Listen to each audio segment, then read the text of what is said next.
Muy buenos días para todos, para todas.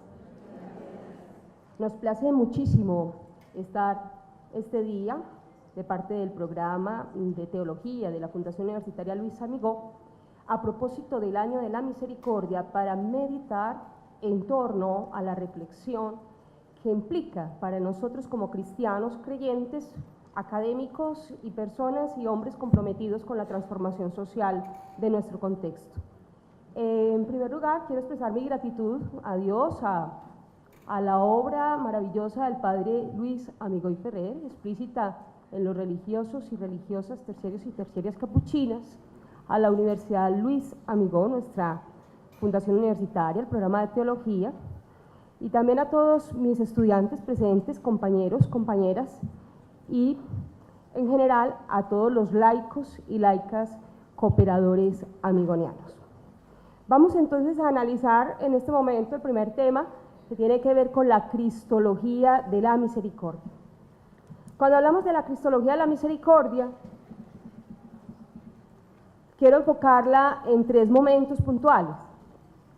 Un primer momento, como ya nos lo ha dicho en las intervenciones anteriores, de manera especial la de Monseñor Ricardo, la exhortación que tenemos en torno a la meditación de la categoría misericordia. En segundo lugar, analizaremos un poco la misericordia entre el ver y el actuar de Jesús, y en un tercer momento pues estaremos entonces analizando las deducciones cristológicas que surgen a partir de los dos momentos previos de esta enseñanza. Vamos entonces en ese primer momento a hacer esa precisión terminológica de la categoría misericordia. La palabra misericordia como tal, vamos a encontrar que en el griego del Nuevo Testamento se expresa por tres verbos, tres sustantivos. Eso es bien importante. En teología es fundamental tener exactitud sobre el significado de las palabras en el idioma, en la lengua fundante del texto. Por tanto, vamos entonces a analizar que ese sustantivo misericordia como tal expresa pues el sentido figurado de tres grandes sustantivos griegos. Esos sustantivos griegos son eleos, oirtimos y esplasmna. Yo sé que suena un poco complejo, pero lo vamos a ir profundizando en la medida en que vamos avanzando con esta intervención. Vamos entonces a mirar que si analizáramos los tres significados, es decir, que eleos es misericordia, oirtimos es misericordia y esplasmna es misericordia. Ahora, ¿dónde está la diferencia puntual en los tres términos? Entonces vamos a hacer el análisis y encontraríamos lo siguiente. El término eleos, como tal, tiene un equivalente, como ya nos lo expresábamos, señor Ricardo, en el hebreo hesed, es decir, que hablar de eleos en griego del Nuevo Testamento es igual a decir el hesed del Antiguo Testamento. Hesed, que significa también misericordia, compasión, piedad. Ya todos los derivados de eleos, como es el verbo eleo, significa ya apiadarse, compadecerse, ser misericordioso, compasivo, digno de lástima. Si fuéramos a mirar, podríamos entonces hacer la precisión de que el término eleos y todos sus derivados como tal hacen alusión concreta a lo que es el sentimiento como tal. Si fuéramos a hacer entonces un seguimiento al vocablo, a la palabra griega en el Nuevo Testamento, eleos, y a sus derivados, eleo y otros, entonces la encontramos 78 veces en el Nuevo Testamento. Eso es bien importante. De esas 78 veces que la encontramos en el Nuevo Testamento, vamos a tenerla entonces 26 está en Pablo, y tenemos que 20 también están en toda la obra lucana, y 15 en Mateo. No vamos a encontrar el vocablo eleos ni en el Evangelio de Juan, ni en Filipenses, ni tampoco en la carta a los tesalonicenses, ninguna de las cartas de Tesalónica. Ahora, en los sinópticos vamos a encontrar que Leos aparece claramente en la quinta bienaventuranza que expresa precisamente Mateo 18:33. Vamos al segundo término. El segundo término como tal es la palabra oiktirmos. Yo sé que se les complica un poquito, oiktirmos, que el equivalente como tal en hebreo es rahamim. Es decir, que oiktirmos en griego bíblico es igual al rahamim hebreo del Antiguo Testamento. Si fuéramos a mirar entonces, encontraríamos que el término oirtimos también significa misericordia, también significa compasión, y que como sustantivo pues lo vamos a encontrar 4 veces en Pablo y 1 vez en la carta a los Hebreos. Como verbo, oiktiró aparecerá entonces solamente 2 veces en Pablo, y el adjetivo como tal lo vamos a encontrar solamente en Lucas 2 veces y en la carta de Santiago 1 vez. Ahora, Pablo lo emplea para referirse especialmente al Padre de las Misericordias que se compadece del hombre. Y vamos al tercer vocablo, como para no enredarnos mucho, y es el vocablo del esplasná.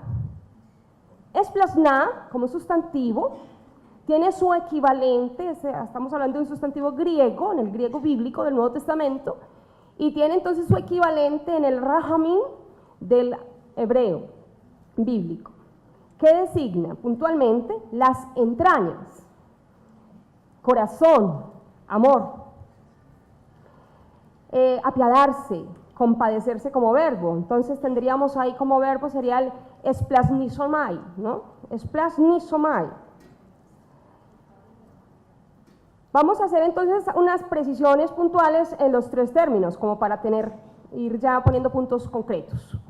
El eos hace alusión concreta al sentimiento. Oirtimos hace una expresión a lo que es la exteriorización de ese sentimiento, de esa compasión. Pero el esplasná o el esplasnizomai hace alusión directa a las entrañas, a la conmoción de las entrañas, es decir, al lugar del sentimiento. Esas precisiones teológicas son muy importantes para poder acercarnos a la esencia de la misericordia revelada en Jesús el Cristo. Cuando vamos entonces analizando esas precisiones, quisiera que nos detuviéramos un poco, y ahí voy a centrar como esta primera parte de esta reflexión en torno al esplasná o al verbo esplasnizomai, porque esa expresión tiene un contenido muy diferente a las anteriores, si lo analizamos dentro de los diferentes pasajes bíblicos. Así, prontamente vamos a encontrar que la equivalencia que tiene el eos frente al término gesed del Antiguo Testamento, el hebreo, hace alusión exacta a la solidaridad, a un comportamiento que se debe tener conforme a la alianza que fue pactada por el pueblo. Dios ha tenido un acto de solidaridad al sacar al pueblo de Egipto, ha sido compasivo, misericordioso con el pueblo, y por tanto el pueblo deberá corresponder a esa misericordia de Dios que lo ha sacado de la esclavitud y lo ha vuelto a la vida. Entonces se comprenderá como el gesed, es decir, comportamiento conforme a la alianza. No obstante, los términos propiamente el oirtimos y el esplasnizomai, que tienen su equivalente en el rahamim, hará alusión concreta a las entrañas, al dolor del parto, al dolor que siente una madre cuando da a luz a sus hijos. Las que somos madres sabemos lo que implica parir a un hijo. Es la conmoción de las entrañas, es la conmoción de los huesos, de los músculos, que genera un dolor entrañal, un dolor de parto tan profundo que genera la vida. Porque solamente el dolor de las entrañas es generador y procreador de la existencia. De ahí entonces la importancia de hacer el análisis del vocablo misericordia, la categoría teológica de la misericordia, directamente desde la esplasna o esplasnizomai, más que desde el oír timoso. Analizando un poco la historia del esplasnizomai y el esplasna, encontraríamos entonces que en el griego profano, especialmente en la obra de Homero, no Homero Simpson, sino Homero, el autor de la Ilíada y la Odisea, ¿sí? Hay que hacer precisiones. Entonces vamos a encontrar que en el siglo VIII antes de Cristo ya Homero lo incluye en sus escritos como tal y aparece significando las entrañas. Estamos hablando del griego profano, diferente al griego bíblico, entonces hablará de las entrañas, pero sobre todo como las entrañas de un animal que es sacrificado, especialmente de los órganos, y esos órganos más nobles vienen a ser el corazón, los pulmones, el hígado, pero también el vaso y los riñones. Y dado que después de sacrificar ese animal se consumían esas partes nobles de ese animal asados a los sacrificios, entonces también esplasna vino a significar ese banquete sacrificial como primer plato para significar pues toda la ofrenda que se hace ante los dioses. Pero más adelante, en el siglo V, ya con Esquilo, el vocablo esplasna viene también a significar las entrañas, pero ya no de un animal, sino las entrañas del hombre. De manera puntual, las vísceras del hombre, especialmente los órganos sexuales masculinos y el seno de la mujer, para mostrar cómo esos órganos tienen la capacidad procreadora, generadora, dadora de la existencia. De ahí que el vocablo esplasna también se va a aplicar a los niños, y entonces explasnon indica el niño, de la propia carne, de la propia sangre, puesto que las entrañas son consideradas como el asiento de las pasiones instintivas. Ahí aparece la ira, los apetitos, los deseos, el amor, todo se concentra en las entrañas del hombre. Por tanto, la palabra adquirirá entonces el sentido figurado del corazón, que es el centro en que se localiza el sentimiento de la misericordia. Entonces vamos en ese recorrido histórico, vamos a encontrar cómo Sófocles en el siglo V antes de Cristo también hace acepción con el término y viene a tomarlo para significar compasión, piedad, ternura. Y más adelante vamos a encontrar también cómo aparece ya la forma madura del esplasnizomai, y ese esplasnizomai como verbo, que es bien puntual, aparecerá entonces una vez en el griego profano del siglo IV antes de Cristo, con un idéntico significado metafórico que significa apiadarse, compadecerse, tener compasión. Pero solamente aparecerá esplasnizomai en el judaísmo tardío y en los escritos neotestamentarios un poco más tarde. Así entonces encontraremos que esplasna, con todos sus derivados, fuera de lo que es Lucas 1:78, no aparece en los sinópticos como sustantivo, pero en cambio como verbo solamente aparece en los sinópticos. Eso es bien importante. Entonces, esplasnizomai como verbo está solamente en los sinópticos, más no lo encontramos como sustantivo en los sinópticos. El verbo esplasnizomai en los sinópticos se va a usar entonces para significar dos aspectos puntuales. El primer aspecto es el comportamiento de Jesús. Siempre que encontremos el verbo esplasnizomai lo vamos a encontrar asociado a la piedad mesiánica de Jesús en 6 momentos puntuales. Y esos momentos puntuales donde encontramos el verbo esplasnizomai como ese dolor de las entrañas, como esa conmoción, movimiento entrañal generado por un dolor interior, lo experimenta Jesús en los sinópticos entonces en los siguientes momentos. Primero, ante el leproso que le suplica confiadamente, eso lo encontramos en Marcos 1:41.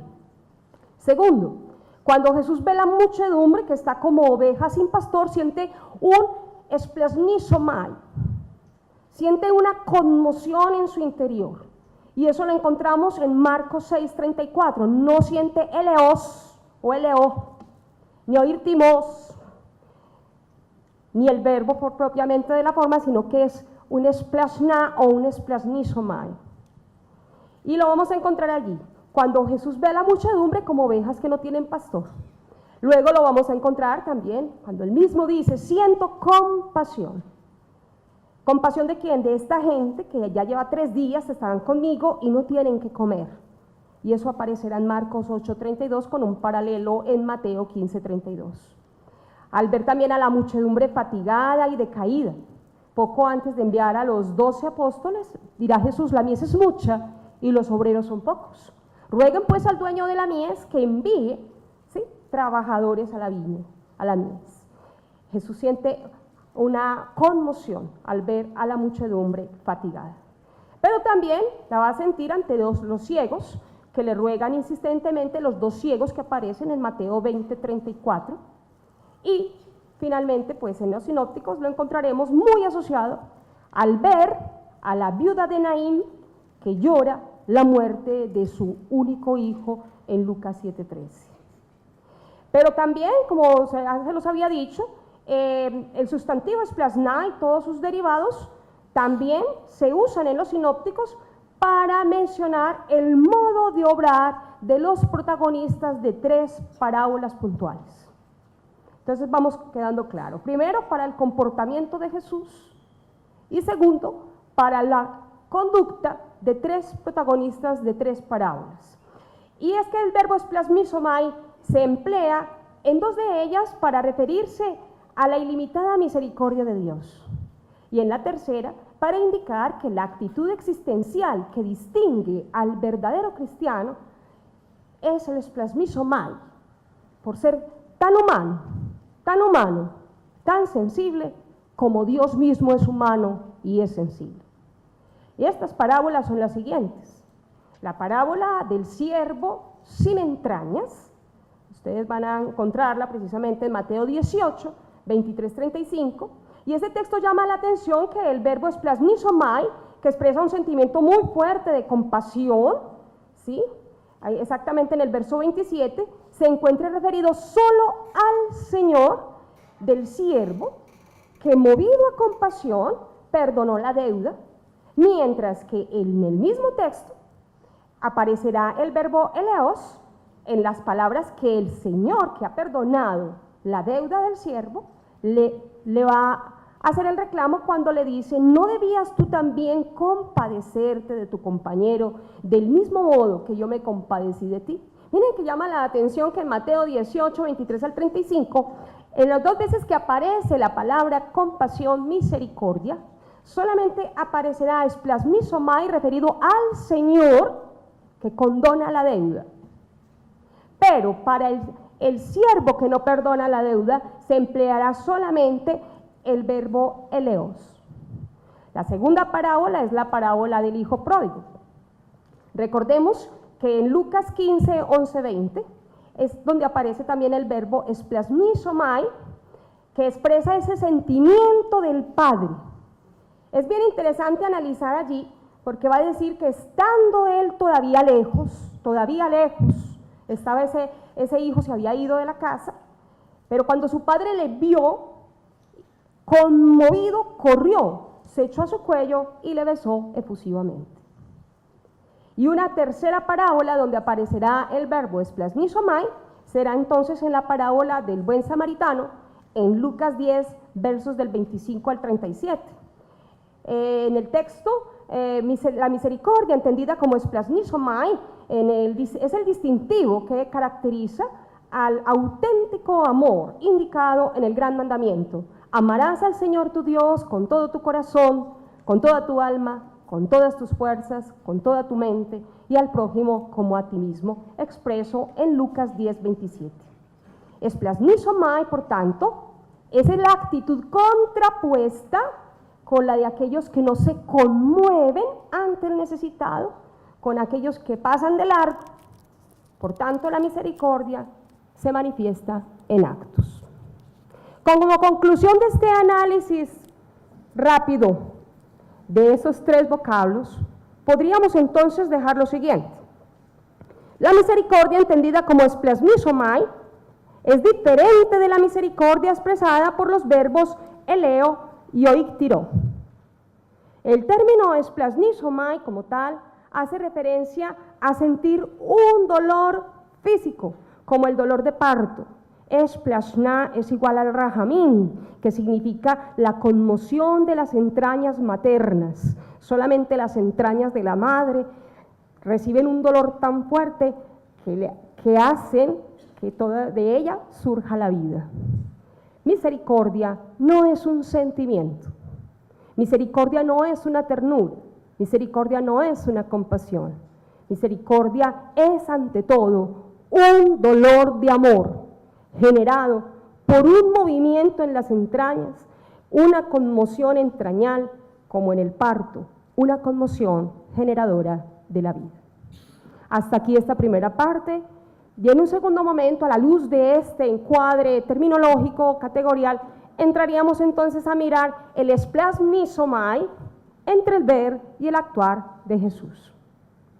Cuando analizamos entonces precisamente esa cristología de la misericordia, no podríamos analizarla de mejor manera si no hacemos estas precisiones, puesto que el esplasmizomai, y de manera especial me voy a centrar en el esplasmizomai de Lucas, porque todos sabemos que Lucas ha sido siempre reconocido como el evangelista de la misericordia de Dios. Todo el capítulo 15, ustedes ya lo saben, contiene pues la famosa tríptica de la misericordia, expresa en esas tres grandes parábolas de la oveja perdida, en Lucas 15, 4, 7, de la dracma perdida, en Lucas 15, de versos del 8 al 10, y el hijo perdido también, en Lucas 15, 11, 32. Las tres parábolas hablan de la pérdida y del hallazgo. Las tres parábolas tienen consigo una inmensa alegría. Las tres parábolas hablan también de unas pérdidas. Si analizáramos entonces esas tres parábolas, encontraríamos que en ninguna de las tres, solamente en una de ellas aparece esplasmizomai. No aparece en el buen pastor, no aparece en la dracma perdida, pero sí aparece en la parábola del hijo perdido. Y entonces podríamos explicarlo tal vez si consideramos la magnitud de la pérdida que se ha tenido. Cuando analizamos la magnitud de la pérdida, encontramos que en la parábola del buen pastor, el pastor tiene 100 ovejas y pierde una, por tanto ha perdido 1%. Pero si analizáramos la segunda parábola, la mujer tiene 10 dracmas y pierde una. ¿Cuánto ha perdido? Ha perdido el 10%. Pero en la tercera parábola, el Padre amoroso, el Padre de la misericordia, el Padre del dolor de entrañas, tiene solo 2 hijos y ha perdido uno, por tanto ha perdido el 50%. Pero además, no solamente ha perdido algo, ha perdido a un hijo, a uno que es de su carne y de su sangre. Es entonces una verdadera pérdida humana. En el Evangelio de Lucas, esplasmizomai, y aquí quiero hacer la claridad, aparecerá entonces solo 3 veces en estos textos puntuales que tienen que ver con Lucas 7:13, y ese Lucas 7:13 es la resurrección del hijo de la viuda de Naín, Lucas 10:33, la parábola del buen samaritano, y Lucas 15:20. Es importante destacar que estos 3 relatos son exclusivos de Lucas, es decir, no son sino de una única tradición, la lucana, y no aparecen, no tienen paralelo en ningún otro de los evangelios.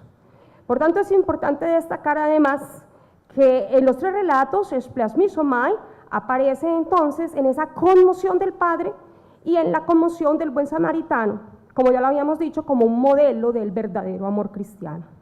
Y solo una en la conmoción de Jesús al ver a la viuda de Naín. Si analizáramos entonces ese dolor entrañal, está asociado al Padre misericordioso en la parábola del hijo perdido, en el comportamiento de aquel que quiere vivir como un auténtico cristiano en toda plenitud el amor de Dios por el otro, y alusivo solamente a Jesús. Por tanto, al tratarse entonces de una cristología de la misericordia, quiero centrarme en el esplasmizomai de Jesús al ver a la viuda de Naín. Cuando analizamos precisamente estos textos, si tomáramos los 3 momentos en que Lucas menciona el esplasmizomai, aparece siempre precedido por el verbo ver, y seguido del esplasmizomai aparece siempre una curación de Jesús, una acción puntual del protagonista del dolor entrañal. Si tomáramos efectivamente la parábola del padre, dice, el padre vio y al verlo se enterneció, sintió un dolor. Pero miren que el dolor del amor entrañal que mueve a la misericordia está siempre precedido por el ver. Los términos griegos para hablar del ver son bien puntuales y no voy a detenerme mucho en ellos. Simplemente hay que distinguir en griego entre el ver, como mirar y pasar, o el ver detenidamente, que implica un valor especial por la persona, o el ver de la fe. En el caso puntual, si tomáramos el griego que aparece en los tres relatos, encontraríamos que el ver que preside el espriasmizomai de los tres relatos es el ver detenidamente, es el ver a la persona sentir ese dolor movido por el ver. Es decir, no hay misericordia que no esté precedida por contemplar, por ver a la persona. Hay un valor personal que lo antecede. Pero ese dolor de las entrañas que mueve a compasión genera ante todo una actitud transformadora, una acción transformadora, generadora de vida. Y eso es explícito en lo que sucede en estos tres relatos. Así las cosas, vamos entonces a tomar el relato de la viuda de Naín, que lo vamos a encontrar precisamente en Lucas, en ese capítulo 7, en el verso 11 y siguientes. Dice así: a continuación se fue a una ciudad llamada Naín.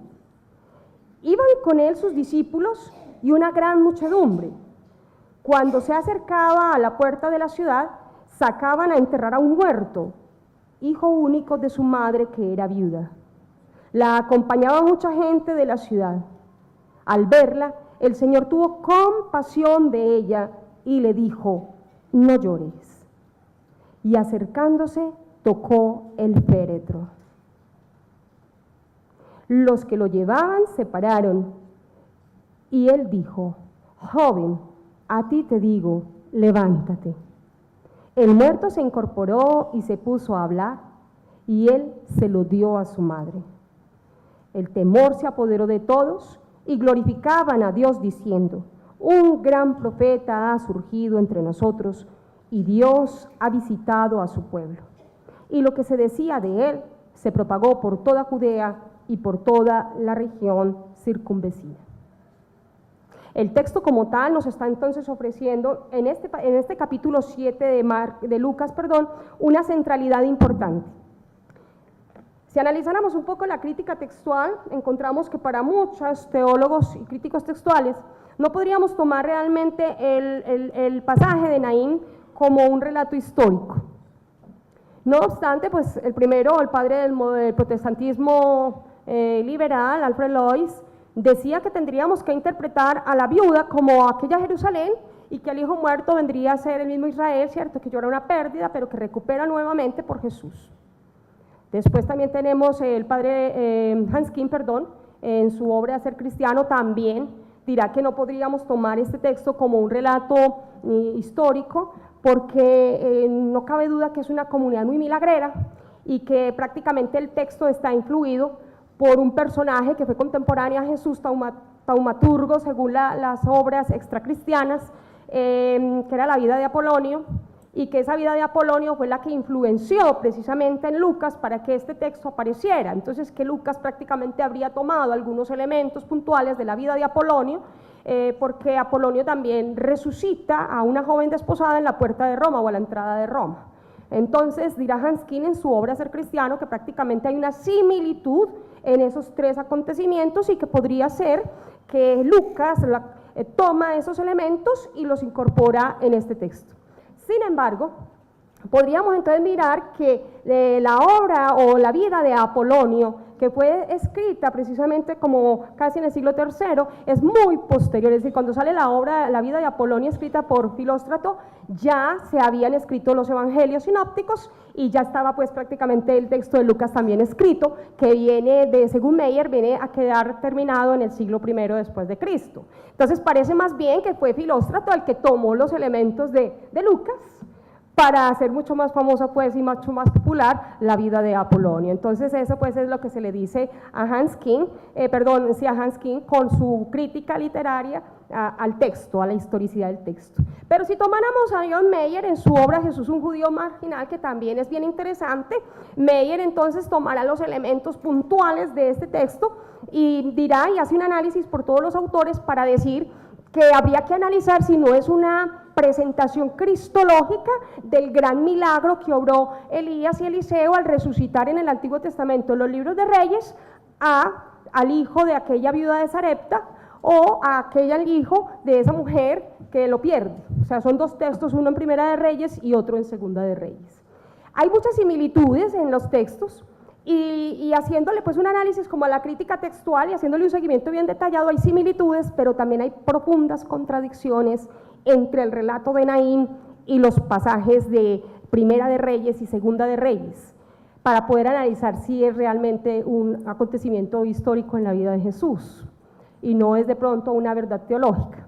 Entonces, cuando encontramos allí, miramos y dice muy interesante Mayer, analiza, y dice que si bien es cierto, la resurrección que obra Elías en la primera carta de Reyes a propósito del hijo de la viuda de Sarepta, hay una historia previa. O sea, en ambas resurrecciones el muerto tiene una historia previa. Y esa historia previa es que obedece a un favor, porque Eliseo recibió un favor, entonces también da un favor, o porque Elías también está correspondiendo a otro favor. Que también en el Antiguo Testamento pues vamos a encontrar en esos pasajes que esa resurrección se obra sin testigos, es decir, tanto Elías como Eliseo resucitan, pero resucitan solamente al joven, al niño, sin testigos. Y siguen haciéndole pues la crítica textual un análisis muy interesante, y finalmente dirá Mayer que le extraña porque aparecen también profundas contradicciones, es decir, en la resurrección del hijo de la viuda de Naín no hay una historia previa. Jesús no está devolviendo un favor, no hay una súplica, no hay una oración. Nadie le ha pedido a Jesús que resucite al hijo de aquella mujer viuda. Es un muerto sin historia en el pasaje. En los capítulos de Reyes, los jóvenes entran con vida, pero en este ya el joven entra muerto a la historia, es un cadáver de entrada. Igualmente se encontrará también que Jesús obra el milagro en medio de dos muchedumbres, una muchedumbre de la vida y una muchedumbre del dolor. Pero también se va a encontrar, y dirá Mayer de una manera muy, muy interesante, en ese segundo tomo, en su segundo volumen de la obra de Jesús un judío marginal, dirá que hay un acontecimiento en el relato que después de analizar toda la crítica textual nos podría decir en teología que realmente estamos recibiendo un texto que es histórico y que el gran detalle que tiene este texto es Naín, a quien Mayer llamará Naín, porque está situado también al sur de Galilea y actualmente es una villa de unas cuantas casas, pobre, muy pobre, un lugar sombrío, solo, y que precisamente Lucas termina toda su obra en el siglo I después de Cristo. Por tanto, entonces podemos apoyarnos en él como un acontecimiento. Además, por la unicidad que presenta, haciendo alusión a las tres grandes resurrecciones de Jesús, una en Marcos, en la traducción marcana, por ejemplo, está la resurrección de la hija de Jairo. En la tradición lucana aparecerá la resurrección de la viuda, del hijo de la viuda de Naín, y en la tradición joánica pues aparecerá la resurrección de Lázaro. Así las cosas, entonces, con estas precisiones, entremos a mirar un poco qué cristología se deriva del pasaje de la resurrección del hijo de la viuda de Naín a propósito del esplasmizomai asociado a la conmoción de Jesús. Y encontraríamos entonces que previo en el capítulo 7 está precedido por la curación del siervo del centurión. Jesús viene feliz de Cafarnaún y viene con una muchedumbre. Hagámosle un análisis al texto encontrando dos muchedumbres y tres personajes.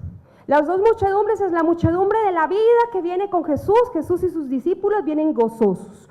En Cafarnaún se ha obrado una curación. Y Lucas nos mostrará en este pasaje un nombre solemne para Jesús. Cuando el centurión se dirige a Jesús, empleará entonces el vocablo griego o Kyrios, el gran Señor, el Señor. Jesús es reconocido como el Señor y viene precisamente rodeado de la vida. Pero al mismo tiempo, cuando llegan a Naín, encuentran otra muchedumbre que preside un cortejo, un entierro. Es la primera vez que el Nuevo Testamento nos está mostrando un entierro. Y recordemos que para el pueblo judío el entierro es una obra importantísima, puesto que los judíos consideran que el cuerpo es toda una obra de Dios. Y por tanto no se puede entender las honras fúnebres como en las culturas egipcias. Se le hace un ritual al cuerpo, pero como un homenaje íntimo, privado, como aquello cuando llega un huésped a casa y se acoge para brindar la mejor cena. Viene el entierro. Un joven va en el féretro. Va adelante toda la honra fúnebre presidida por la muchedumbre que siente el dolor de la muerte. Pero ante todo, en esas dos contradicciones entre la muchedumbre de la vida y la muchedumbre del dolor, tres personajes sobresalen de manera puntual. Una viuda, un muerto, un cadáver, y Jesús como el gran Kyrios del esplasmizomai. Jesús, el Señor de la misericordia. Jesús, el Señor misericordioso. Casi que podríamos decir que la gran tríptica de la misericordia en Lucas la encontraríamos entonces en las tres versiones del esplasmizomai, ligadas precisamente a las conductas que ya hemos hablado. Pero esta es la única vez a lo largo de todo el Evangelio y de todos los sinópticos donde lo encontramos explícitamente unido al dolor entrañal que siente Jesús. El evangelista no empleará las palabras del eleos para referirse al dolor que siente Jesús, no empleará el oirtimos, sino que por el contrario empleará aquella expresión esplasmizomai. Y es que hablar de una viuda en el contexto de Israel y hablar de un huérfano en Israel es signo de la soledad, es signo del abandono. Una viuda y un huérfano. La mujer en Israel, una vez que enviudaba, no recuperaba su autonomía propia de la viudez. Una vez que la mujer enviudaba, debía volver a la casa paterna, debía regresar nuevamente, puesto que ella no hereda, la mujer no hereda del marido. Ella debe regresar nuevamente a su casa, porque siempre allá va a estar o su padre o uno de sus hermanos.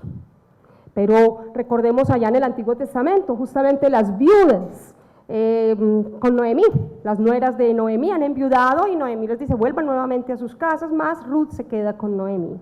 Entonces, en la cultura del pueblo de Israel, la viudez y el niño huérfano, el niño muerto, es todo un signo de la total soledad, del total abandono, de la total desprotección social y el olvido que se pueda dar. Pero analizando el texto, dice claro, dice, al verla, ¿y qué ve Jesús? Jesús ve las lágrimas de una viuda que solo tiene un hijo y lo lleva en el féretro. Cuando Jesús ve las lágrimas de la madre, al verla, miren que esplasmizomai está precedido por el ver de Jesús. Al verla, Jesús tuvo, el Señor, dirá Lucas, al verla el Señor, el Kyrios, al verla el Kyrios, el Señor. Y luego va a decir, tuvo compasión, esplasmizón, o Kyrios esplasmizón. El Señor se conmovió, no es cualquier Señor, es diferente al centurión, es el Señor de la misericordia, es el núcleo, la fibra sensible del Evangelio de San Lucas. Casi que podríamos decir que esta relación entre el Kyrios y el esplasmizomai como conmoción entrañable de las entrañas de Jesús es el núcleo central que está desde la primera página hasta la última página de la obra lucana. Para poder comprender la esencia de la misericordia de Dios explícita y expresa en el rostro humano de Jesús, porque Jesús es la encarnación de la misericordia de Dios hacia la humanidad, porque Jesús es el rostro visible de la misericordia de Dios por nosotros, porque Dios tuvo un dolor entrañable por el amor hacia la humanidad, y en Jesús nos muestra la plenitud de la misericordia. Jesús tuvo misericordia, al verla el Señor tuvo misericordia. Se compadece de ella, e inmediatamente ese dolor entrañable lo mueve a la acción. Y la acción puntual dice, no toca el muerto, tocó el féretro. Jesús toca el féretro. Inmediatamente podemos analizar entonces que no podría haber un esplasmizomai sin una acción puntual. Y es la acción transformadora, porque la misericordia toda mueve a la transformación. La misericordia mueve a humanizar los contextos y a hacerlos más humanos, pero es diferente a la compasión, es diferente a simplemente enternecerse. Así las cosas, encontraremos entonces que Jesús le dice al joven, levántate. Y el levantarse es el devolver la dignidad. El levantarse es recuperar precisamente al joven que estaba muerto y se lo entrega a su madre. Ya entonces, mirando los aspectos que podemos deducir de este texto, la cristología que subyace o la cristología explícita también en el texto de Naín, podríamos decir entonces que Jesús es la gran expresión de la misericordia que alcanza su plenitud y su culmen en la cruz. No podríamos mirar la cruz nunca como un signo de derrota, sino la cruz como generadora de la vida. La cruz es entonces el dolor entrañable de Dios hacia la humanidad, que en Jesucristo nos devuelve la vida. La cruz como la máxima expresión del amor de Dios, el encuentro entre la potencia y la omnipotencia y la impotencia de Dios mismo en el amor. Es la donación y la total salida de la humanidad de Dios hacia el hombre para devolverle su divinidad, para transformar su historia, para cambiarla. No podríamos hablar de la cruz sin la resurrección. Y precisamente en la cruz está un condenado, uno condenado por el sistema político y religioso de la época. Pero al mismo tiempo la gran paradoja de la cruz, como dirá San Pablo a los suyos, la sabiduría de los contrarios, la ley de contrarios, donde por la oscuridad se obra la luz, por la vida se obra por la muerte se obra la vida, por la injusticia la justicia. En Dios la misericordia y el amor misericordioso es generador de vida en medio de las contradicciones. Por eso dirá con toda razón la teología paulina, cuando soy débil es cuando más fuerte soy, porque la misericordia en Dios no es la debilidad de su amor, sino la grandeza generadora de la vida y de la transformación de todos nosotros para alcanzar en Jesucristo la divinización del ser. Porque la gran revelación que tenemos en Jesús como el Señor misericordioso es que la misericordia tiene rostro humano, el rostro de Jesús, y que la misericordia tiene rostro divino, el rostro de Jesús el Cristo, tu rostro y el mío. Dios los bendiga.